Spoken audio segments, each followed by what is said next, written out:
ಪ್ರಪಂಚದಲ್ಲಿ world war 3 start ಆಗ್ತಾ ಇದೆಯಾ? of Iran, I say tonight that the hour of your freedom is at hand. Stay sheltered. Don't leave your home.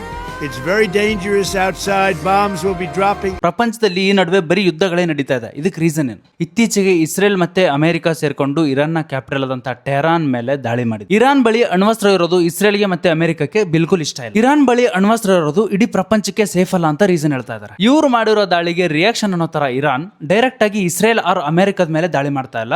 Instead ಈ ಎರಡು ದೇಶಗಳಿಗೆ support ಮಾಡೋ Gulf countries ಅಲ್ಲಿರೋ US base ಗಳ ಮೇಲೆ ಇರಾನ್ ದಾಳಿ ಮಾಡ್ತಾ ಇದೆ. ಫೆಬ್ರವರಿ 28ನೇ ತಾರೀಕು ರಿಲೀಸ್ ಆಗಿರೋ ಕೆಲವೊಂದು ಫುಟೇಜ್ ಅನ್ನು ಹಾಕ್ತಾ ಹೋಗ್ತೀನಿ, ನೀವು ನೋಡಬಹುದು. ಇಲ್ಲಿ ಮಿಡಲ್ ಈಸ್ಟ್ ಕಂಟ್ರಿಗಳಾದಂತಹ Kuwait, UAE, Qatar and Bahrain ಗಳ ಮೇಲೆ ಇರಾನ್ ಮಾಡ್ತಾ ಇರೋ ದಾಳಿ ಹೇಗಿದೆ ಅಂತ. ಲೇಟೆಸ್ಟ್ ಅಪ್ಡೇಟ್ ಏನಂದ್ರೆ ಡೊನಾಲ್ಡ್ ಟ್ರಂಪ್ ಟ್ವೀಟ್ ಮಾಡಿರೋ ಪ್ರಕಾರ ಅಮೆರಿಕ ಇರಾನ್ ಮೇಲೆ ದಾಳಿ ಮಾಡಬೇಕಾದ್ರೆ ಇರಾನ್ ನ ಸುಪ್ರೀಂ ಲೀಡರ್ ಆಯ್ತುಲ್ಲಾ ಖಮೇನಿ ಹತ್ಯೆ ಆಗಿದೆ ಅಂತ ಮೆನ್ಷನ್ ಮಾಡಿದ್ದಾರೆ. ಈ ರೀಸನ್ ಇಂದ ಗಲ್ಫ್ ಕಂಟ್ರೀಸ್ ಗೆ ಇಂಡಿಯಾದಿಂದ ಹೋಗ್ತಿದ್ದ ಎಲ್ಲಾ ಫ್ಲೈಟ್ಸ್ ಕ್ಯಾನ್ಸಲ್ ಆಗಿದೆ ಅಂಡ್ ಅಲ್ಲಿರೋ ಇಂಡಿಯನ್ಸ್ ಕೂಡ ಅಲ್ಲೇ ಸ್ಟ್ರಕ್ ಆಗಿದ್ದಾರೆ. ಈ ಯುದ್ಧದ ಎಫೆಕ್ಟ್ ಏನಿದೆ ಇಡೀ ಪ್ರಪಂಚನ ತೊಟ್ಟದಂತೂ ಗ್ಯಾರಂಟಿ. ಇತ್ತೀಚೆಗೆ ಮೋದಿ ಇಸ್ರೇಲ್ಗೆ ಭೇಟಿ ಕೊಟ್ಟಿದ್ರು ಅಂಡ್ ಅಲ್ಲಿಂದ ಅವ್ರು ರಿಟರ್ನ್ ಬಂದ ತಕ್ಷಣನೇ ಇಸ್ರೇಲ್ ಇರಾನ್ ಮೇಲೆ ಅಟ್ಯಾಕ್ ಮಾಡಿದ್ದು. ಇದಕ್ಕೆ ಅಮೆರಿಕ ಸಾಥ್ ಕೊಟ್ಟಿದೆ. ಈ ವಿಡಿಯೋ ಬಗ್ಗೆ ನಿಮ್ಗೆ ಏನು ಅನಿಸ್ತಾನೆ ಅಂತ ಕಮೆಂಟ್ ಬಾಕ್ಸ್ ಅಲ್ಲಿ ತಿಳಿಸಿ ಅಂಡ್ ಆದಷ್ಟು ಈ ರೀಲ್ ನ ಎಲ್ರಿಗೂ ಶೇರ್ ಮಾಡಿ. ಇದೇ ರೀತಿಯ ಹೆಚ್ಚಿನ ಕಂಟೆಂಟ್ ಗಾಗಿ ನಮ್ಮ ಫ್ಯಾಕ್ಟ್ ಬಜಾರ್ ಪೇಜ್ ನ ಫಾಲೋ ಮಾಡ್ಕೊಳ್ಳಿ.